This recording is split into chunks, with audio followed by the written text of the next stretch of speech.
Welcome to GenX Journeys, the podcast that's all about rediscovering, reinventing, and thriving. I'm your host, Paul Stressner, and if you're part of Generation X, the show's for you. We dive into real stories of resilience, reinvention, and personal growth, all while celebrating the past and charging full speed into the future. Whether it's nostalgia-fueled throwbacks, inspiring conversations, or motivation to help you level up, GenX Journeys is here to remind you your best days are not behind you.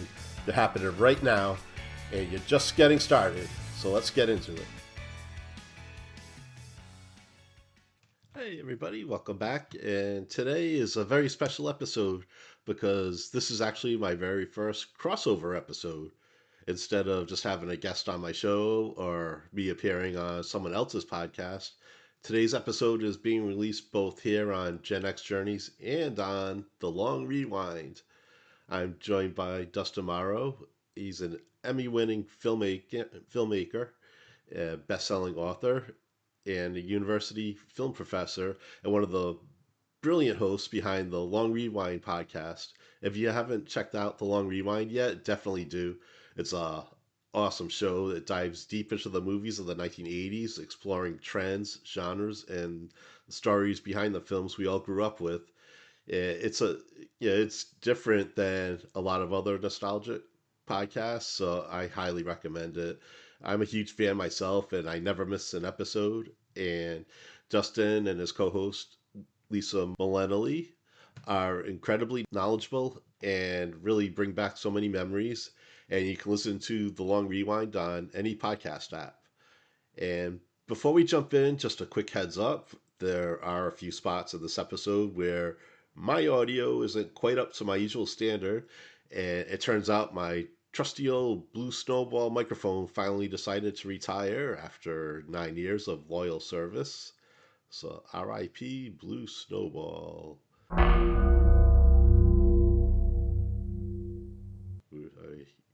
had that since my very first podcast, and I think it's finally kicking the bucket. And right now I'm using my new Blue Yeti, so hopefully this one will last just as long. So, but don't worry, the conversation is still fantastic and definitely worth the listen.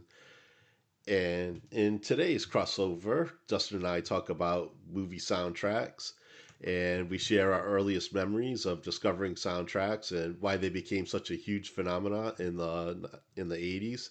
And we run through some of the biggest selling soundtracks from that decade. And then we each reveal our personal top 10 favorite soundtracks, which made a lot of great memories and some fun surprises. And before we get started, just a quick reminder, you can find me online at genxjourneys.net, or you can email me anytime at paul@genxjourneys.net. And you can also find me on Instagram and Facebook and on TikTok at GenX Journeys. So I'd love to hear your thoughts, feedback, or your own favorite 80s soundtracks. So grab your Walkman, crank up the volume, and enjoy this special crossover episode of Gen X Journeys and the Long Rewind. Hello, everybody. This is Dustin Morrow with the podcast, The Long Rewind. And if you're finding us on The Long Rewind, I want to tell you this is a very special crossover episode with a great podcast called GenX Journeys, which is produced and hosted by my new friend Paul. And so we're going to start just by telling you a little bit about our two podcasts. So depending on where you're finding this episode, you'll be able to learn about the other show, because Paul and I think that our audiences probably would enjoy each other's show, which is why we wanted to do this special crossover episode. So I'll let you go first, Paul. Can you just tell the folks who might be finding this on the Long Rewinds feed a little bit about GenX Journeys? Thank you so much, Dustin. Yes, I originally hosted a show called Return to the 80s, and I actually started the blog in 2010 and kind of turned it into a podcast. And I've since rebranded a couple of times. Now I'm Gen X Journeys, where it's a combination of pop culture of the um, 80s and 90s, and also some personal growth, personal development touches to it as well, because a lot of us are changing careers in our midlife, or we might have issues with, we have, I don't have any children, but I know a lot of people friends might have children that are in high school going to college, and at the same time they have parents that they're taking care of. So we have a lot going on. So I just want to inspire us to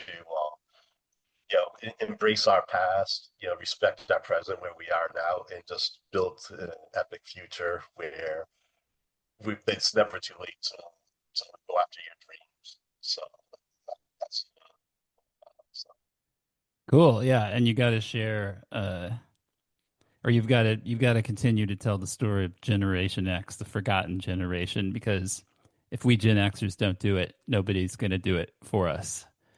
A lot of people exactly. assume, I think, that culture went straight from boomers to millennials, but there was an important but small cohort of young people in between those two generations, and we have to tell their story for sure. Exactly. Yep. Yeah. So if you're Definitely. finding this show So on the Gen X Journeys feed, I'll just tell you a little bit about the Long Rewind. It's a show that I do with my wife, Lisa, who is a librarian. I'm a professor and a filmmaker and an author. I teach about film at a university here in Portland, Oregon. And one of my sort of areas of scholarly expertise is the cinema of the 80s. And so we thought it would be fun to do a podcast just about film in the 1980s and share some of our knowledge and our interest and our passion for that particular decade. Most of my favorite movies come from that decade. Our show is a little different from most 80s movie podcasts in that we don't sort of just pick a movie and talk about it every week. We tend to look instead at like trends or motifs or genres, common categories of filmmaking. We'll do things like an episode. We just did an episode on trying to decide who the quintessential Gen X actor was. You can go listen to that to find out who we decided that was. We did an episode on James Bond in the 1980s. James Bond has always been one of those franchises that kind of reflects the era in which it is being produced differently, and so we thought it would be interesting to look at James Bond and sort of try to decipher what it was saying about what it thought the 80s were. We did an episode on like music videos and how the aesthetic and the editing style of music videos and the marketing factor of music videos changed the way that movies were made in the 1980s. We also do a lot of stuff on the movie going experience itself. So we've done episodes on like the birth of the theater at the mall. The we've done episodes on the video store experience and the introduction of the VCR and how those changed like the ways in which we watch movies. So just thinking sort of broadly about how things changed in the 80s and trying to contextualize it, look at the politics and culture of that decade and figure out why the movies that were made then were made and what made them so popular. So we release a new episode every Wednesday morning. So that's where you can find us. The show is called The Long Rewind. So Paula and I today are going to we're going to talk about 80s movie soundtracks, which is, I think, an idea that sits well on both of our podcasts. Looking at definitely. a little bit of movies, a little bit of culture, a little bit of music here. So what was do you remember, Paul, the first 80s movie soundtrack that you got when you were a kid? Do you have any idea what it might have been? I don't know if I got it, but the one that stands out to me, that's not on my list today, but Flash Gordon, when Oh yeah, Flash yeah, Gordon came out. Queen, right? Yeah. Right, yeah, because I was 6, turning 7 the year that Star Wars came out, and that totally changed my life, and well, it changed all the culture with all the science fiction. So then Hmm. Flash Gordon kind of hopped on the bandwagon, and my first memory of it is that iconic Flash's theme by Yep. Queen, and Yeah. yeah, I just absolutely, Flash. I actually, Ah! Yeah. and I think I actually do that song before "We Will Rock You," "We Are the Champions," Hmm. "Bohemian Rhapsody." So that was basically my introduction to To Queen. Queen. So Yeah. yeah, yeah. So that's kind of the one that really stands out as my first memory of the actual Yeah. soundtrack. I love that soundtrack. It has all of those great dialogue excerpts in it. It's full of like Yes. dialogue from the movie. So in some ways, like listening to that soundtrack is a little like your ears getting to watch the movie. It's just a lot of fun. Yeah, for What sure. about you? My first one was Footloose, and it was in 1984 when the movie came out because that was the birthday that I was gifted a boombox. Which, for our younger listeners who are wondering what the hell a boombox is, it was essentially well, they were also called the less sort of like politically friendly term ghetto blaster. But they were these big radios with two speakers on them and a cassette deck in between, and people would hoist them on their shoulder and carry them around. They were popular amongst like the hip hop community. They were popular in inner cities. Like they were kind of like a piece of iconography that was attached to like breakdancing and those sorts of that sort of scene. And it was a big deal to get my first boombox, and I was given three tapes when I got it, three cassettes, and one was the Footloose soundtrack, and the other were K-Tel compilations Oh, yeah. of popular songs at the time, which was a thing that was pretty popular then. The closest relative to it now would be those like now this is what I call That's what I call music music. or those sorts Yep. of things now. But yeah, KTEL would take like 10 or 12 of whatever was popular on the radio that year and slap them on an album on a cassette and sell them. And it was a fun way to get a bunch of songs by different artists without having to buy the albums from all those different artists because, as Paul and I can tell you, in the 80s, that wasn't an option. I mean, you could buy 45s or later on these things called singles, which were cassettes with one song on them. But generally, if you wanted a song, beyond taping it off the radio yourself, you had to go buy like the whole album. And so this was a way to avoid that. And it's interesting actually that we're talking about movie soundtracks because they kind of did the same thing too, right? Like a Exactly. soundtrack was essentially a compilation album giving you a bunch of different artists. Mhm. Exactly. Well, they'll go back to KTEL. Although that's what I call music, doesn't have the awesome commercials like KTEL did. So Yeah. I always love the KTEL commercials on Oh, they're TVs. so fun. Yeah. You can Yeah. find a lot of them on YouTube. They're kind of a blast to revisit. And they give you like a real snapshot picture of like what was popular in music at that time. So what was Yeah. the what was the appeal to you of the movie soundtrack? I don't know how many you bought when you were young, how big a deal they were to Um, you as a young music consumer, but what was the draw for you? uh, Actually, you just actually touched on it. It was when you could get like an album with all different artists on it. It's, be great, if it's all different artists that you love, and then you might also discover new music too that you wouldn't have bought an album for besides. So yeah, I loved that. And just a lot of the music was really good on the '80s movies. And thinking on it, this was at the time of MTV. We just hit a perfect time, and so you'd have the songs from the soundtracks playing on MTV, and that's how you get all the scenes from the movies and the Yep. videos and everything. So it'd be kind of like watching the movie, so you know what happened in the movie. You didn't have to go to the movie to watch it. So Yeah, for sure. It uh, was a very common form of music video back then. To the there would be like the artist would be standing in a warehouse, like an empty warehouse somewhere, and just lip syncing the song, and then they would cut to clips from the film. It almost played like an extended trailer for the mm, movie. But yeah, it was all corporate synergy. It was another way to sell you the film, essentially. yeah, exactly. Yeah, which is Oh, like what movie soundtracks were really. I mean, they were these like 45-minute ads for the movie in some ways. There was an interesting change in the late 70s with the popularity of the two Travolta soundtracks, Saturday Night Fever and Grease. Saturday Night Fever, when it came out, was I think the biggest selling album of all time. American Graffiti was another one, but they they realized that by releasing the soundtrack a month to 3 months before the film, that they could create some excitement around the movie. And so the soundtrack wasn't just this like companion piece that you would go buy after you watch the movie if you like the movie. It was this thing you bought before the movie. and it just generated excitement and functioned basically as this kind of extended advertisement for the film, right? you know, and especially in the summer, he was watching MTV, teenagers and everything, and you just like kept going back to the movies. Once if you really like the movie, you keep going back, and they'd be making a lot of money that way. So, Yeah, yeah, I yeah. definitely see that. Yeah.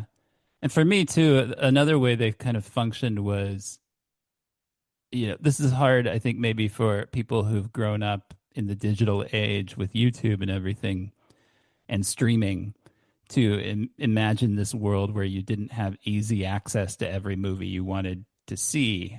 Like even new movies, you can go on YouTube and you'll find scenes from them on YouTube, and you can watch those anytime you want. But when Paul and I were kids, there was no YouTube, and so there was no internet. And so if you wanted to see a movie, you saw it in the theater, and if you didn't catch it then, you had to wait 6 months for it to show up on VHS, and then another 6 months for it to show up on pay cable like HBO, and then another 6 months for it to show up on network TV. So it was like a full year and a half after a movie played in the theaters before it would show up on NBC or ABC or CBS.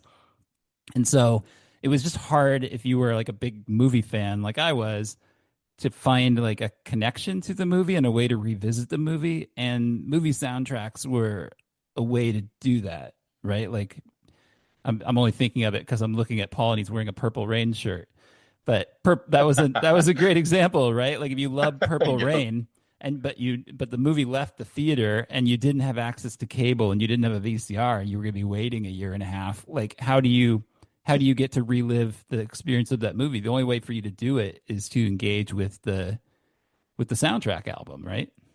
right. Yep. And actually, when it did come out on video, you go to a Blockbuster or whatever the video store was, and if it was like a new popular movie, it would always be out. It might take a while to actually be available for you Yeah, to yeah. get too. So, Yeah.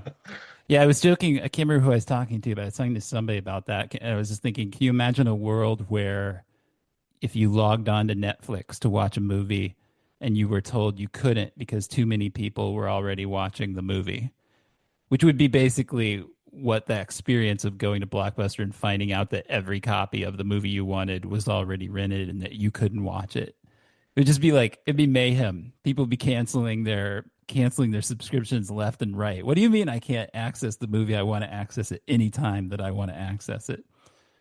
I should also mention that as part of my GenX Journeys, we also do a Gen X book club once a month, Oh, nice. and that just reminded me that sometimes I go to get the books from the library like online, but a lot of times they only allowed so many copies, so sometimes there's a waiting list for months for that. So that just reminded me of that. Yeah, yeah, Yeah. yeah. So Paul and I, before recording here, have each come up with our five favorite soundtracks from the 80s. I think before we do that, before we get into those, discussing those, I'm just gonna I pulled up the sales records for 80s movie soundtracks because I was kind of curious which ones had staying power and what the most popular ones were. And I was a little surprised by some of these, and some of these seemed really obvious, but I'm just going to share this really quick. So the biggest selling soundtracks, 80s soundtracks of all time, the number one. Do you want to guess what it is, Paul, or do you already know? Want to take a stab? The biggest selling What do you one. think the biggest Uh, selling 80s movie soundtrack ever is? I would guess either Top Gun or Footloose. Top Gun or Footloose? You're close. Top Gun was number five, and Footloose was number four. Number one is actually Dirty Dancing. Oh, I didn't even think of that. Yeah, which Yeah. sold 32 million copies. And it's well ahead of number two, which is Purple Rain, which has sold 20 million copies. Number three was Flashdance. That was a little surprising to me. Four and five, as we mentioned, are Footloose and Top Gun. Six is The Big Chill, which is a Larry Kasdan movie about a bunch of boomers getting back together for this reunion. And actually, it's not a reunion; they're like back together because there's a funeral or something. But anyway, the whole soundtrack is Motown songs, and so that one is really not demonstrative at all of like the music that was popular in the '80s. Seven was Beverly Hills Cop. 8 was Fame. 9 was The Breakfast Club, which surprised me too, because I think there's only one really memorable song from that whole movie. And then number 10 was Back to the Future, which is a mix of like, much like Dirty Dancing, it's a mix of contemporary songs, um, particularly, specifically Huey Lewis songs, and uh, and some older like music from the 50s and 60s. So those are the big sales. The other ones that have kind of continued to SoundScan, which is the company that tallies or records sales of albums, didn't start until 1991. So it's hard to get like really definitive all-time figures on some of these things. But the ones that have had the most staying power since that technology came around in 91 are Top Gun, like Paul mentioned, and Dirty Dancing, Footloose, Beaches, the Bette Midler movie, The Blues Brothers, which is kind of timeless, not really surprising. Somewhere in Time, which is an album just of score, but it's really beautiful. It's a really beautiful score. The Lost Boys, an album called More Dirty Dancing, which is something that we didn't mention, but that was done. I don't know if that's still done today, but there was this thing back in the day where there would be like, you would get a soundtrack album and it would sell so well that they would put out an additional album of music that was like that soundtrack, but not exactly the same thing. That was one of those Nowadays, I think because a lot of it's digital, they'll just go and add songs to an existing to one, the like say existing one it's a and just new like edition. resell it. Yeah.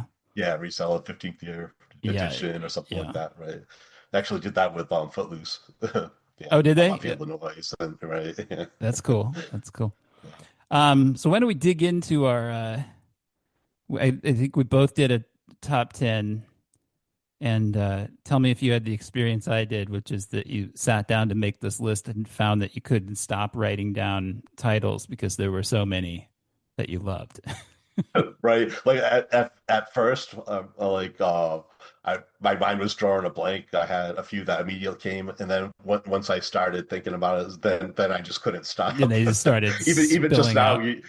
yeah, I totally forgot about Beverly Hills Cop until you mentioned it, and it was Beverly Hills Cop 2 that I loved as well. So yeah, Yeah. yeah. So it's still coming in, Yeah, yeah, yeah. still receiving the downloads in my head. But yeah, it was really tough narrowing it down. Why don't you start by giving me your honorable mention list then? Do you have a list of stuff that didn't make your top 10? Sure. I'll just add Scott too. One that stood out to me that the movie was horrible, but the soundtrack is awesome. Is Two of a Kind. Two of That was another Olivia Newton-John, John Oh, Travolta right. movie. Yeah, yeah. I believe it was Twist of 1983. Fate is on that Right. album. Yep. Yeah, yeah. Yep. Living in Desperate Times, Living in and Desperate then Times. Yeah. yeah, and then also she also her and John Travolta also had a duet on there as well. But also Journeys, Ask the Lonely was on there. Hmm. Chicago was on there. Prima Donna. So there were some really good songs out there. But again, I saw the movie once. It's not even like it would be a cult classic or anything. It's just bad. But I'm sick of the songs. So yeah, those are the ones that kind of stick out to me that aren't on my list. Oh, and also I didn't include Top Gun on my top 10 list, but of course that's a classic. So many great songs on there as well. What about you? Did you Yeah, I had a have a ton. list? Oh yeah, for sure. My honorable mention list is copious. Do the Right Thing, which is a great hip hop Oh, soundtrack. Repo mhm. Man, which is just an awesome soundtrack full of punk rock. True Okay. Stories, the David Byrne movie, I think has wonderful. Fame, Less Than Zero, The Lost Boys, Fast Times, Batman, the Prince soundtrack. I was a big fan of. Something Mhm. Wild, anything that Jonathan Demme did, always had a great soundtrack. Heavy Metal, the animated movie, Right. Mhm. Flashdance, and Ferris Bueller. Oh, and then I had the movies that just barely missed my list were Rocky Four, which I think is one of the greatest soundtracks for working out too. Beverly Hills Cop, The Blues Brothers, Valley Girl, and Back to the Future. Those were Okay. all Yeah, I could, in my honorable mentions. okay, I got you covered on some of those then. Yeah, I bet you do. Cool. Yeah. Why don't we just run through our 10 real quick then? What's your number 10? We'll count down like we're doing a real kind of in the spirit of the 80s, a real Casey Kasem style countdown. Sure. Number 10, I have Less Than Zero as my number 10. That had so many great songs on there. Of course, the iconic one's Hazy Shade of Winter by Yeah. the Bangles, the cover of the Simon and Garfunkel. It also had Poison covering Rock and Roll All Night. Hmm. Yeah, it was a mix of a lot of great music. They had LL Cool J going back to Cali. Yeah. I believe Public Enemy was on there. Aerosmith, so all kinds of great 80s artists were on there. There was a mix of like blues, rock, rap. So Yeah, that it's was such one of my a favorites. stylish, kind of evocative movie, too. It's hard to picture Mhm. that movie without hearing that Hazy Shade of Winter cover because they're so linked, those two things to me. Right, Uh, yep. um, And actually, we actually did Less Than Zero for our book club one month. oh, cool. We did Yeah. that last year. So Yeah, it's a yeah, great a lot book. of times yeah, it was a great book. Yeah, a dark book, a dark movie. Yeah. Yeah. Mm, My number 10 was right, so, probably the weirdest one on my list because it's from a genre that I don't typically even like, but it's Urban Cowboy, oh, which okay. uh which has a very it's country, but it's a very specific era of country where there was this brief period in the early 80s where country music got really, really poppy and Yeah, started crossed getting over. yeah and started crossing over onto mainstream kind of pop and rock stations. Yeah, And Urban Cowboy, I think, is the best representation of that strange, very brief era um, of that kind of music. So, and I like a lot of the songs in it, and I'm a big fan of the movie. I think the movie's kind of great. What is your number nine, Paul? see, number nine, I put Fame because Uh huh. Irene Cara is one of my biggest crushes of the 80s. So, and not only with the title track, but she had a beautiful song out here on my own. And yeah, and there are a lot of fun songs on there. What was it, The Hot Lunch? Yeah, Hot Let's Jam. Yeah, yeah, Yeah. So yeah, I like that. And so I mixed it up with the early 80s, mid 80s, and late 80s hmm on my list there. So that's one of my early 80s picks that yeah. I I was just a love fan that of song. that. I was a fan of that TV show too, Yeah. but was bummed that they replaced Irene Cara because she was sort of like Yeah. the star of that movie. And hearing the other actress who was fine, but like she's not Irene Cara, hearing her Not do Irene all Cara. those Irene Cara songs, it's kind of like I don't know what you're doing here. It Right. was a little Yeah, frustrating.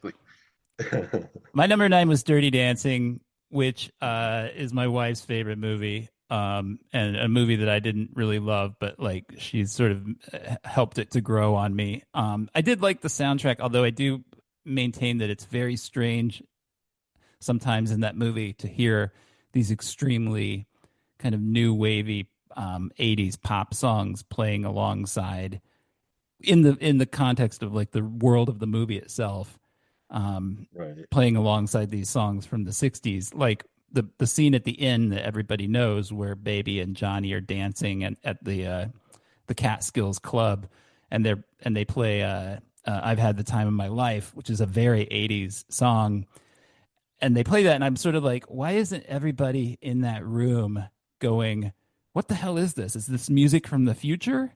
What is this science fiction? What am I hearing? It must have been they're all just dancing, but they should have been like, this is the strangest thing I've ever heard in my life.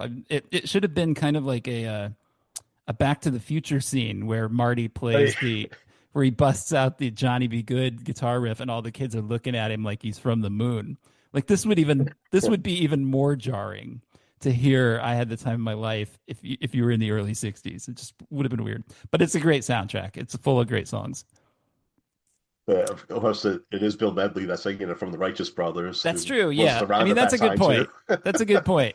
Yeah, it's an artist from that era, so I suppose I shouldn't have been as shocked as I was, but I don't know.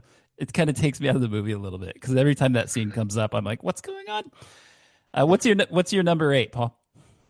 Hey, I got Cinemal's Fire. Yeah, Man in Motion.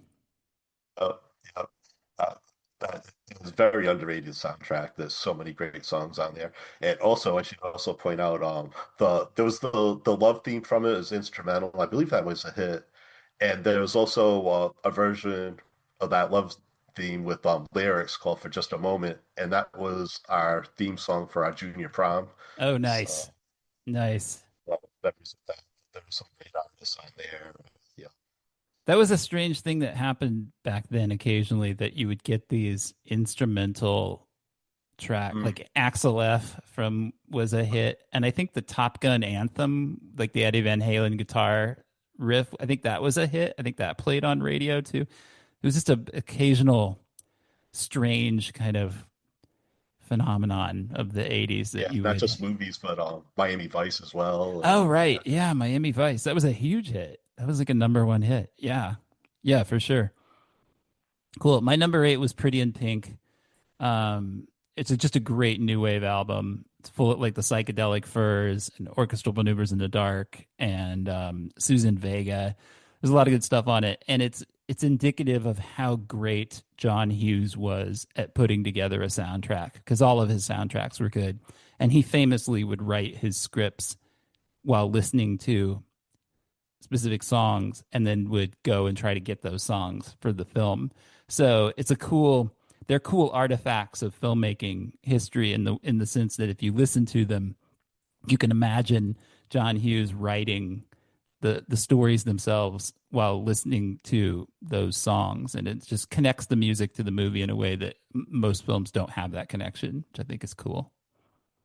Right. Yeah, I loved his soundtracks, and he would have artists that most artists he never heard of before, until those songs came out and kind of put them on the map a lot. So Yeah, he was yeah. always discovering people, and Molly Ringwald has said that that was how, he was a boomer, he was in his 30s and she was like 16, and that's how they would connect, that they would go record Mhm. shopping together and that they would sit around and talk about music a lot because he was such a music fan and was so into what young people were listening to rather than what his generation was really listening to at the time. So it was obviously just a huge part of his life, which is cool. What is your Yeah. number seven, Paul? Let's go with what's on my shirt. Purple Rain Purple by Rain. the Oh, I'm Beatles. surprised it's that Yeah. far down your list. I would have guessed it would have been higher. Yeah, again, iconic, and yeah, I believe the movie is rated R, so it's not like I would have seen. I wasn't at that age where I would have been able to see it in the theater, so I Yeah. saw it from the music videos. Let's Go Crazy, and I Yeah. still love these songs. To this day, they stand the test of time. Yeah. And "Darling Nikki" is the song that triggered Tipper Gore to you know, get the labels put on the Yeah. what's those labels called, the explicit Yeah. labels Yeah. on The warning music. labels. Yeah. Right, yeah, yeah. So I guess that was good because that's only what albums to get. So Yeah. Yeah. Yeah. if that label, I wanted it, but that's such a great iconic soundtrack. And after Prince died, right when we were going to be recording our second episode of Return to the 80s, we were going to be doing an episode on Fast Times at Ridgemont High. Then Prince died, so then we pivoted and did episode on Prince, and we were picking our top songs of Prince, and most of them from Purple Rain. So, Yeah. yeah. Yeah. Yeah. All my favorite Prince songs are on that album. I think that's probably, it's number two on my list. And I think it's Okay. actually probably the best soundtrack I've ever heard. There's a soundtrack I love more. And so that's why it's number two. But Okay. I just think it's like, I think I wonder if people sometimes forget that it's even that it's a soundtrack. It's almost Right. transcended being a soundtrack. You just think of it as a great Prince album, like the best Prince album. Hmm. But yeah, it was indeed a soundtrack for a movie. Yeah, I remember getting it as a little kid and hearing like some of the lyrics and some of the songs, especially like "Darling Nikki," and not having any idea what it was about, Right. but understanding that it was somehow dirty, that I Exactly. that I shouldn't probably be listening to it, which was great. But not totally understanding everything I was hearing. Hmm. Yep, Yeah, exactly. Yeah, it's cool. so funny. That happens a lot with if you see movies when you were younger and then you watch them now, then you see it from a different point of view. Yeah, it's funny how it changes like that. Yeah, yeah. My number seven was the aforementioned Flash Gordon, which kind of like Okay. I was saying that the soundtracks could be a way to relive the movies. The That one movies. in Hmm. particular, because there's so many dialogue excerpts on that album, and a lot of it is score. It's rock Hmm. score because it's Queen, but it Right. is score. That what listening to that album kind of just feels like you're watching the movie. Like you can just picture the whole thing in your head while you're listening to it. But yeah, it's a great album. What's your number? What's the number six on your list? No, we'll stick with Queen. It's although technically it's not a soundtrack, Oh, is it kind of kind Highlander? of magic. Kind of Yep, magic. yep, Yeah. yep, yep. Basically, and just like Flash Gordon, there were some songs on there like "Don't Lose Your Head" with his dialogue from the Yeah. movie as well. And yeah, so Queen is one of my favorite all-time bands. Yeah, So mine too. yeah, so every song on there is awesome. Yeah, it starts off with One Vision, Princes of the Universe, the guitar Uh-huh. solo on that just blows my mind. So Yeah. yeah. Yeah, I love that. It's such a great movie too, and it's that Hmm. it would not be the same without Freddie's voice. Like that scene where Connor McLeod's wife is growing older while he stays the same age, and you're hearing "Who Wants to Live Must Forever." live forever. Like that scene would I would argue that scene gets like 90% of its power from Freddie's voice and how aching he sounds like when he's singing that song. It's just such a beautiful song. Right. Oh, I'm glad you brought that up. I have a fun fact about that song. It Yeah. was written by Brian May in the back of a cab after just watching one scene from the movie. Wow. Well, I guess he So was a genius yeah, then, just because I don't know how you yank that song out in the back of a cab, but holy cow. yeah, yeah, that's such a haunting song. Yeah, so it was a mix of great rock music and beautiful songs like that. Yeah, So yeah, yeah. my They're favorites. those two albums, Flash Gordon and A Kind of Magic, are so good that it makes me wish that Queen had done like another 10 soundtracks. Mhm. It's a shame they didn't do more of those before Freddie passed away because the ones they did were so good. Okay. Hmm. Yeah. Agreed. My Mhm. number six is a movie called Eddie and the Cruisers, which Hmm. a lot of people may not remember that movie, but it's a great kind of film noir influenced rock and roll mystery, which Hmm. is a very strange mashup of genres. I know, but it's actually a lot of fun, and it's about a band from the early '60s called Eddie and the Cruisers, and the music was all written and performed by this I think Jersey bar band called John Cafferty and the Beaver Brown Band, and he's the voice. John Cafferty is the voice of Eddie. Um, Michael Pare does the character so well that I grew up thinking like he must have done his own singing, and found out when I was a little older that it was in fact all done by an actual artist named John Cafferty.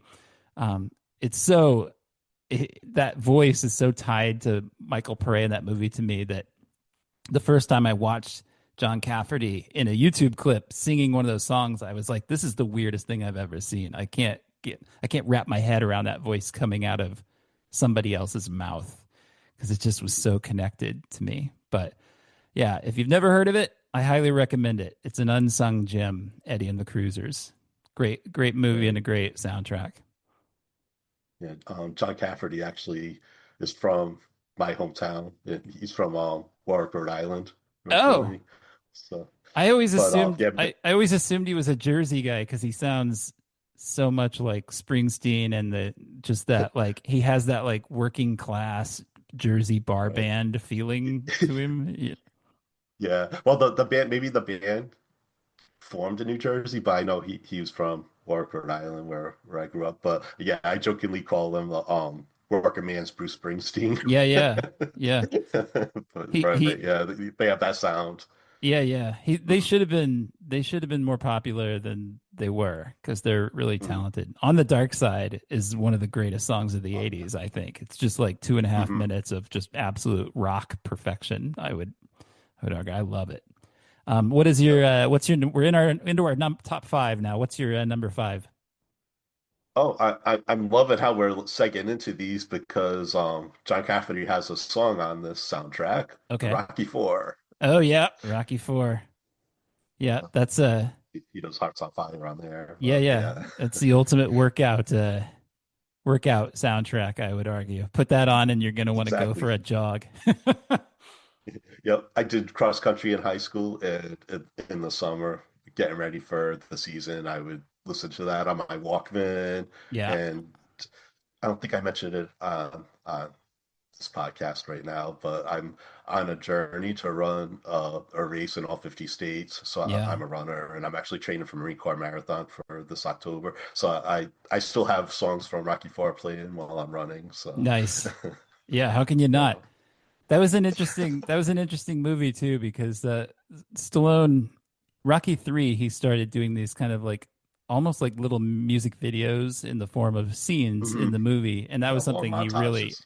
yeah, montages especially something he expanded in Rocky 4 to the point where like I don't know how many there are in that movie, but it feels like every 5 minutes the movie stops and then plays like a song in its entirety while you watch Mm. either him training or him like having flashbacks to Rocky, the earlier Rocky movies. It's just the music is so integrated into that movie that there's the soundtrack. Sometimes you listen to a movie soundtrack and you're like, where was this song? Like you're just like a song will come out of Right. nowhere, and you never ask that about Rocky Four because every song is very well represented in the movie. Yes. So yeah, yeah, you can't separate Apollo Creed from Living in America. Yeah, Spring yeah, entrance. yeah, Yeah. for sure. The stars and stripes on the shorts. Yeah. Right. Yeah. My number five is a movie. I'm curious if you've heard of this one because this is another one that a lot of people don't know. It's a movie called Streets of Fire.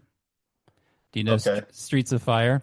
It's a Walter I haven't Hill. seen it, but Yeah, you should mhm. check it out. It's great. You'll love it if obviously if you like these kinds of soundtracks. It's the music is done by Jim Steinman, who was Meatloaf's songwriter All slash right. collaborator, did all of Meatloaf's biggest songs, and they sound like Jim Steinman songs. They're these gigantic 12-minute bombastic rock epics, and the movie is really kind of built around them.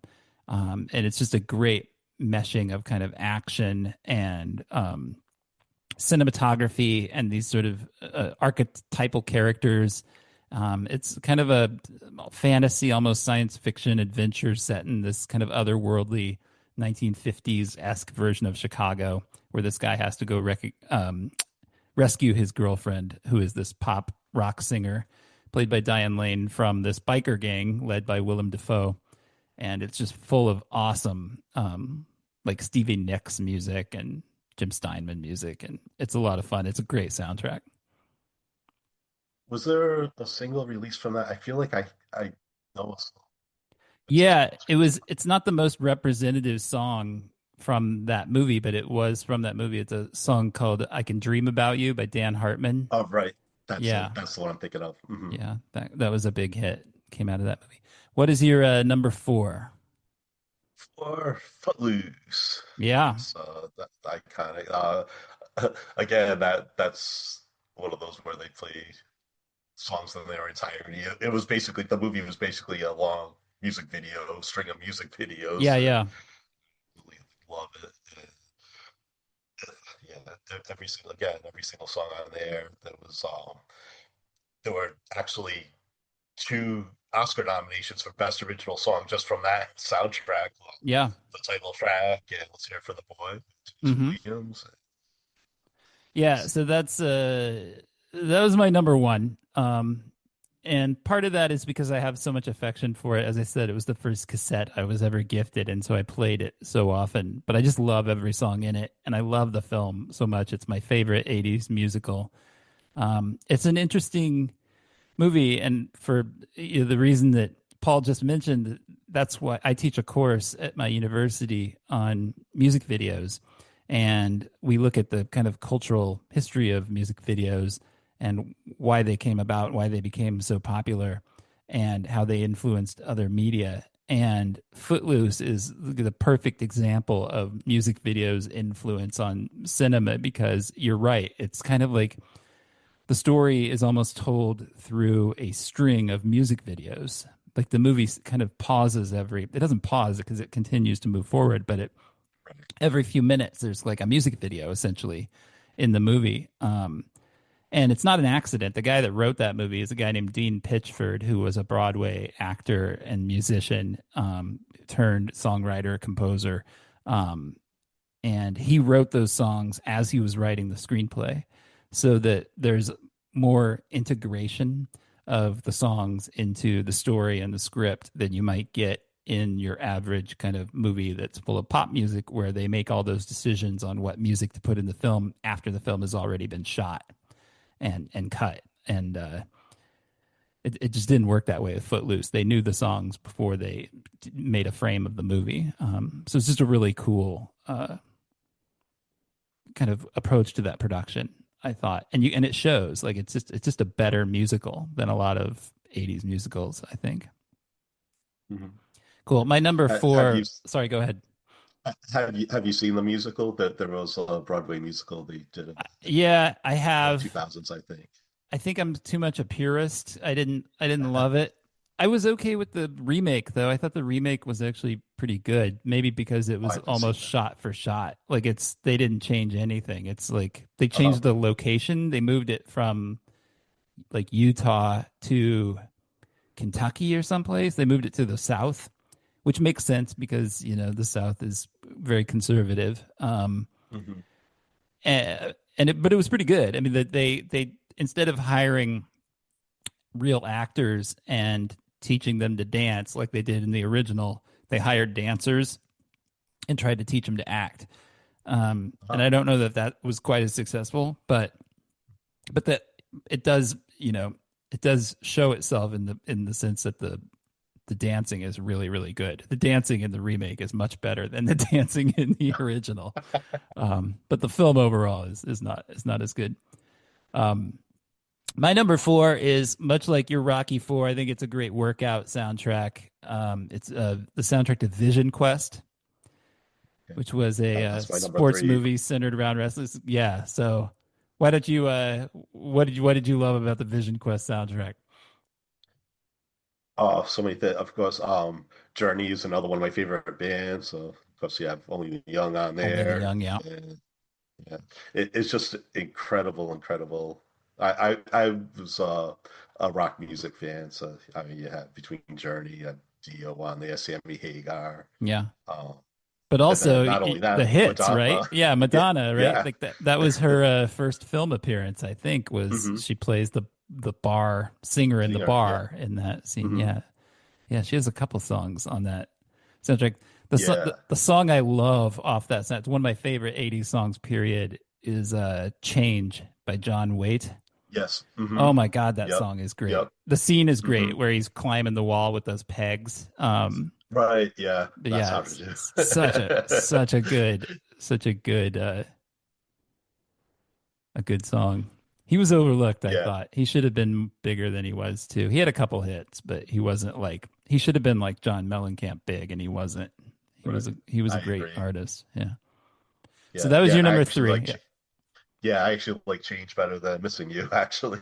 Yeah, so do I. Hot I take think there. Change So is just yeah. such an awesome song. If people don't know what we're talking about after you're done listening to this, jump on YouTube and put in Change by John Waite. It's just such a soaring anthem. It's just such a great feel good song. You'll feel like you could do anything in your life after Yeah. you listen to it, like you could accomplish anything. Um, He's still good. I actually just saw him in concert last year. He oh, opened really? for yeah, he opened for I saw yeah, for Foreigner and Styx, I believe. He opened for them and Cool. I'm he glad he's still out there sounds doing it. amazing. Yeah. Yeah, he's still really good. Hmm. My number three was Top Gun. Okay. I mean, Yep. it's Classic. Loggins, right? King of the 80s soundtrack, Kenny Hmm. Loggins.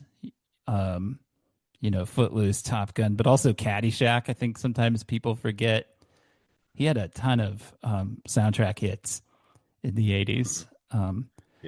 Yeah, Yep. the story I love about that I have heard about Top Gun is that they were trying to put together the soundtrack, and so they invited a bunch of artists and songwriters to a screening of the movie once they finished editing it, and just to watch the movie. And so they played the movie for all these artists, and everybody was leaving the screening talking about how they were going to try to write a title song for the opening credits for those cool, where you see the various planes taking off on the cruiser, the battle cruiser. And Loggins left the screening and he's thinking, I didn't hear anybody say they wanted to write for the volleyball scene. And so I'm going to go home and I'm going to write the ball. And he was like the only person who submitted a song for the volleyball scene. And that's how he got that playing with the boys into the Oh, that's movie. interesting. Yeah, because he Oh, I was the didn't know he was that. the only one to submit for that scene. And he ended up the funny part is of course he ended up getting the title track too, right? He got Right. the opening credits and then they played that song again in Top Gun Maverick, and I saw an interview with the director of Top Gun Maverick, and he said the reason that the opening credits of Top Gun Maverick are almost identical to the opening credits of Top Gun is that he wanted the audience to immediately be aware that he loved the movie too, that he wasn't going to mess with it, and that he was going to give you exactly what you wanted, which is like a big burst of nostalgia, like injected into your brain. And Hmm. it does that. Like I remember the first time I saw Yeah. Top Gun Maverick and I saw that song playing and I was like, okay, I'm in good hands here because this Hmm. guy's not going to try anything so different that he's going to like annoy me as a fan of Top Gun. Like I know I'm going to get a good version of Top Gun here. Yeah. Yep, I agree.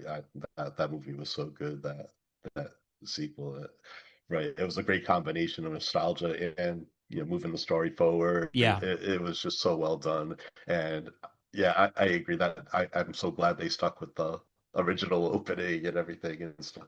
Yeah, they didn't even use a different somebody else covering it or something. It was a exactly. real Yeah. thing. That's a Hmm. that's a place where I thought Footloose kind of messed up, like the remake of Hmm. Footloose. They had all the songs in there, but they were all done by country artists, which kind of makes sense Right, because they did makes relocate the sense. story, but it's sort of like, you're watching it and you kind of just want to hear the OG tracks from the first soundtrack. But Right. I I, appreciate their filmmakers and they want to put their own stamp on it and they want to do their own thing. So I see why they do it, but it's a delicate line to watch because you have to imagine that a lot of your audience is going to be there precisely because they liked the original thing. So right. I wonder how new viewers would view that hadn't seen the original, that this is their introduction to it. I wonder how they feel about that music. yeah, I don't know. It's a good question. I should ask my students because a lot of them don't know these original. They don't know these '80s movies. They only know the remakes. I've told this story before, but on our show. But I was teaching a class once, and I made a reference to the Karate Kid. This was before Cobra Kai. I made a reference to the Karate Kid, and they were all like, "That terrible Jaden Smith movie," and I was like, "No, I'm not talking about the Jaden Smith movie." And I had to tell them that there was this movie from the '80s. They had never heard of it, and they had no idea that there was like an earlier Karate Kid. And my heart died a little that day, but Well, they know about it now, they know about it now thanks to thanks to Cobra Cobra Kai. Kai. Yeah, yeah. I think we hit my And top two. Did we mention what's your number one and two? okay, yep. Also, since we just mentioned Karate Kid, the new Karate Kid movie is coming out Yeah, this yep. coming week. So Yep. Yeah. With Ralph Macchio Yeah. and I Jackie hope. Chan, a combination of the two. So we'll see how that goes. Yeah. I hope it's good. Yeah. See, my number two is The Lost Boys. Uh-huh. It's something. Yeah, I love this soundtrack so much. And again, this not really. I don't know if there's any really major hits off of this, but just altogether, I just love every song on here, and it just strikes the right mood. And yeah, every single song you got My Yeah, Little it's Sister. so evocative that the opening shot of that movie is the camera's gliding over the ocean and then it kind of slowly pans up to reveal the boardwalk with all of the rides and the lights are on and everything and you hear the opening of those that drum from the opening of Cry Little Sister and it's just so haunting and beautiful and it's such an interesting choice for um, a movie that is kind of like trying to be like an MTV version of vampires, like a vampire movie. That song is kind of an interesting choice. I think I agree with you. I think it's a really cool soundtrack.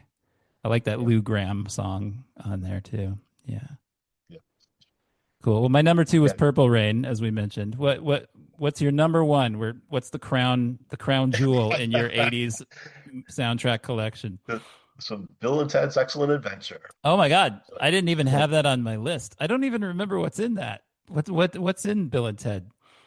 that's well, the best known one is probably Extreme's Do You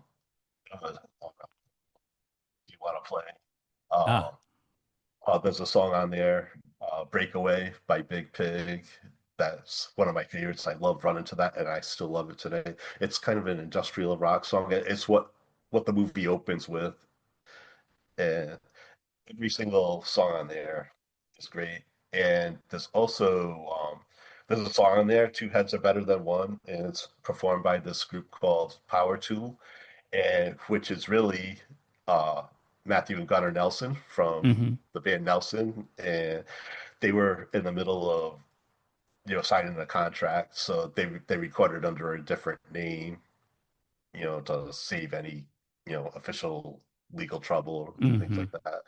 But I don't know. I think it's just like a combination of like love the music, and it was just out at a really good time in my life. I had joined the Navy. The movie came out when I left for boot camp. So then after the first place I got stationed was in California. So I was living across the country on my own in California and discovered the soundtrack. It was just a really good time in my life, and I love every single song on there. So it Cool. really pumps me up. So, and I love the movie. And also, uh, uh, are you familiar with Diane Franklin? Uh-huh. She Yeah. she played one of the princesses in Uh-huh. that. She was recently on my show, but for the book club, we did cover a couple of her books, and she actually came on as a guest. So I love Oh, her so cool. much. And she did little. Not only did she do the Monique's accent, French accent from Better Off Dead, but Uh-huh. she did the pulled out the princess for us as well. So yeah, Nice. Yeah, she's definitely one of the like faces of the '80s for sure. right. Like Hmm. you just can't yeah. That's cool. Yeah, I'll have to I mean I love that movie. The next time I watch it, I'll have to try and pay more attention to the music because I haven't clocked the soundtrack of it really, but I'll have to listen to it. Beyond the song that the Wild Stallions end up All right. playing at the end, which you can't miss because they Yeah, bring so much. The whole idea is the that noise. song saves humanity, if I'm remembering right. So Yeah. yeah, how can you not remember the great Wild Stallions? Oh my God. Yeah. Yeah, Well, there's just some cool. beautiful haunting music in that as well. So yeah, I highly recommend that. So that's one. And again, it's one of those soundtracks where you don't know, you never heard of any of these bands, but the music's great, Yeah, very yeah. underrated. Mhm. Well, one thing that occurs to me as we during our discussion is just how many great songs there are collectively in all of these soundtracks to the point where I'm thinking like there should be a Sirius XM station that's just I mean, I know they have an '80s one, but there should be one that's just like '80s soundtracks because you would never run out. There's just so many so many great songs on these albums, and so the memories they generate of these movies is just it's invaluable to me as a lover of film from this era for sure. These some of the albums we mentioned today are like not just my favorite soundtracks, but they're like among my favorite albums. Period. I just love them so much. Cool. Well, why don't you plug Gen X Journeys one more time? Where can people find your show? Uh, GenX Journeys is any podcasting app, Spotify, Apple, something like that. My website is genxjourneys.net. I'm also on GenX Journeys on all the socials, well, Instagram and Facebook. And you can also email me at paul@genxjourneys.net if you like me to cover any topics, you have any questions. So you can find me there. Cool. And are you, is it like a weekly show or a bi-weekly show Oh, or? sorry. Yeah, I try to be. I post on Wednesdays my regular Gen X Journeys episodes, and then I'm also converting some of my classic Return to the 80s episodes, and I'm posting them on Thursdays. I call it Throwback Thursday, and some of my favorite interviews. Last week I just posted a great interview I had with Helen O'Hara of Empire Magazine. She had a book called Best Movies of the 80s, and we talked about The Princess Bride, so we really got into that. So I just Mhm. posted that this week. So, yes, and then on Fridays, I call it Power Surge. So I do a short, quick episode about something inspiring, an inspiring story for that week. So, yep. So I try to post 3 times a week. It's not always, but I post at least once a week. I post at least one of those once a week. So, Cool. yep. So, GenX Journeys. Cool. All right. A, How about you? a busy man. Yeah, you can find us on all of the podcasting apps. Um, I'm too anti social media to really do social media, and so the only thing we have is we do have a letterboxed page for the show, letterbox.com/ the long rewind, because I had a lot of listeners tell me that they, as I rattle off all of these movie titles and talk about them on the show, they want to watch them later on. And so they're trying to remember what I mentioned, or they're trying to write down the titles I'm mentioning as they're listening to the show. And they indicated that it would just be helpful to have a place where all of those lists exist. And so I've put them all on Letterboxd. So if you go to our Letterboxd page, you can find a list that corresponds to each episode we've done of all of the movies that we talk about in that given episode. We release episodes every Wednesday morning. So yeah, give us a listen. The Long Rewind. This has been a pleasure, Paul. It's been so nice to meet you Definitely, and Dustin. to Yes. chat about 80s music with you. One of my favorite things in the world. 80s and music and 80s music. For sure. Yeah, and I absolutely love your show as well. Thank you. Thanks for your kind words. Since I I appreciate discovered it. you, I've been like digging in, and yeah, I love every single episode I've loved so far. So yeah, keep that going. Cool. That's Yeah. very kind of Thank you. you so much. Thanks. And remember, Be excellent to each other. And party on, dudes!